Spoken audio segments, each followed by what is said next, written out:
ਤੁਹਾਡੇ ਤੇ ਰਵਿੰਦਰ ਰਵੀ जी ਦੇ ਮਾਣ ਦੇ ਵਿੱਚ ਮੇਰੀਆਂ दो सतरां कहनियां चाहांगा।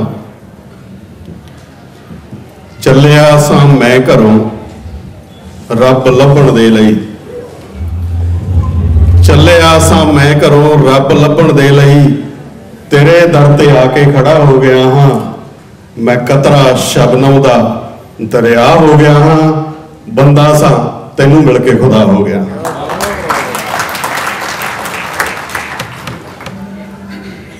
अज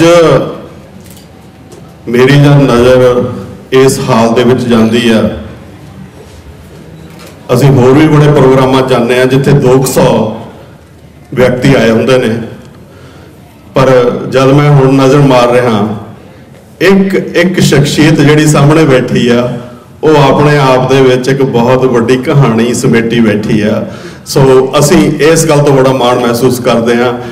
एडे वड्डे इंस्टीट्यूशन वर्गे लोग साडे सामने साडे इस प्रोग्राम दे विच आए हुए ने।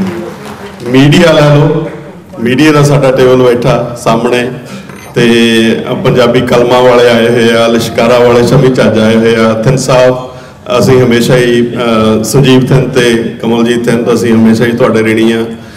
ते इस तो बिना मेरी छोटी भैन मनजीत कंग, ये हमेशा ही इत्थे ही नहीं आउंदे हैगे, हमेशा जदों रेडियो टीवी के उत्ते भी साडी जिहड़ी कोई गल आ वो लोकां तक पहुँचाउंदे आ। इंडोग्रेन टाइम का साडा परिवार ही पूरा बैठा उत्थे, ते इस दे नाल नाल मैं साडे होर भी बहुत सारे जिहड़े मीडिया के सज्जन बैठे विच छुपे बैठे आ, मैनूं किते दिखाई नहीं दे रहे।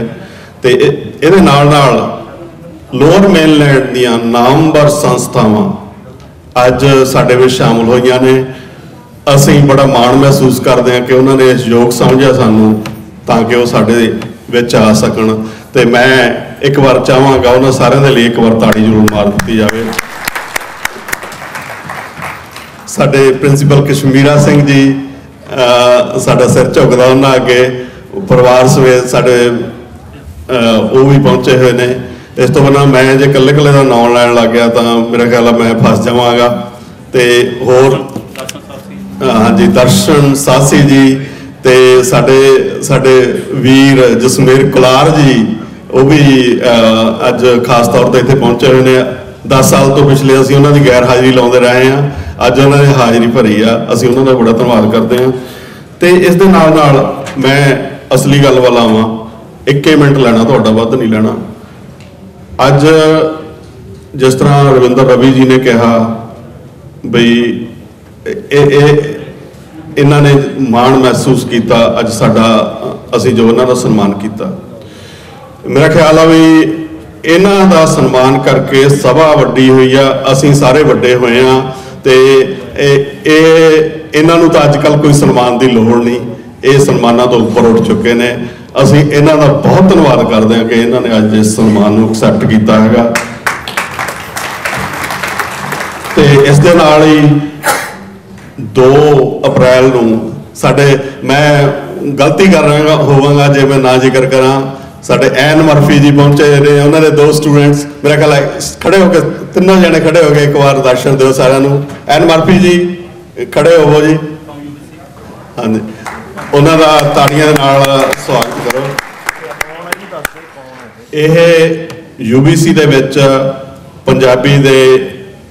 पंजाबी पढ़ा रहे ने, ते उस डिपार्टमेंट के हैड ने।